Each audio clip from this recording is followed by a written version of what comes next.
first 2-3 innings, Mookie took the game over single-handedly, it seemed like.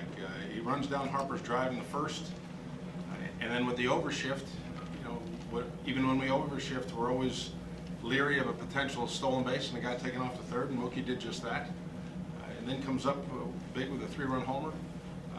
And all the while, the most important thing for Rick was he kept putting up zeros when we scored to maintain the momentum. So we were able to stretch things out a little bit and keep things in check. John, on that double, the 2 steals, was that something you guys had told Mookie to keep an eye on against the shift, or did he do that on his own? Well, because we overshift so much ourselves, we're always talking to our guys about defending it and what to be aware of. But Mookie's instincts, you'd almost think that was predetermined in his mind. If he does have a chance to steal the bag, does he outrace where the infielders were? And that was what took place. You guys got in late last night. How much did kind of what he did in those early innings give the team energy and kind of get you going? Yeah, despite the short night, our guys came to the ballpark. The work in the cage, the conversations in our advance meetings, all was full of energy. There was no hesitation on our part whether there was going to be a carryover.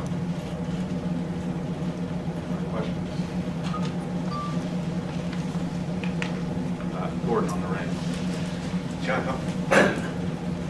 how often have you seen a guy pack down any highlights in the first 2 innings of the ball game? Yeah, like I said, he took the game over. All ends of the game, from defensively to base running to at the plate. Exciting player, as we're seeing.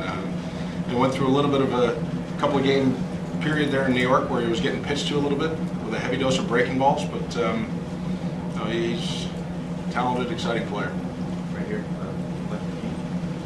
John, how's Hanley doing? Fine. He's got a contusion on the right foot. There was already been a scan done that doesn't show anything, so we fully expect him to be in the lineup tomorrow. Ian, right here. What do you think of the job your new catcher did today, especially getting 3 hits against the team? We traded him a couple weeks ago. Yeah, when you look at his career, his right-handed hitting numbers have been higher than his left, but the at-bats left-handed have been good. He's gotten some fastballs middle of the plate. He's done a good job with it, but most impressive is how quiet he receives. Balls in the dirt, he smothers, he keeps them in control. And there were some pitches throughout the course of the game that weren't easy to block, and he does a very, very good job of that. Ryan. What allowed Porcello to be as efficient as he was to get his team as he did, especially on a day one? He went out and established his fastball early on. We know we're going up against a very aggressive swinging team, so you can make some quality pitches early in the count. Hopefully get some quick outs. That seemed to be the case. They're dangerous, obviously. You leave some pitches in the middle of the plate, drive the ball to the ballpark, which happened on a couple of occasions. But Rick gave our bullpen a much-needed day to recoup and recover after the weekend series in New York. John, you've gotten pretty close with the Freitas family. What was it like that start like for you? And at any point did you have a chance to talk to Coach Belichick? No, did not get a chance. With all the pregame festivities, there was a lot going on there. But Pete, his ALS, the Ice Bucket Challenge, everything that Pete has gone through, there's been a pretty strong connection made here with the Red Sox. And we weren't aware that there was going to be the honorary contract signed. I thought it was a great gesture on the part of Ben and the organization.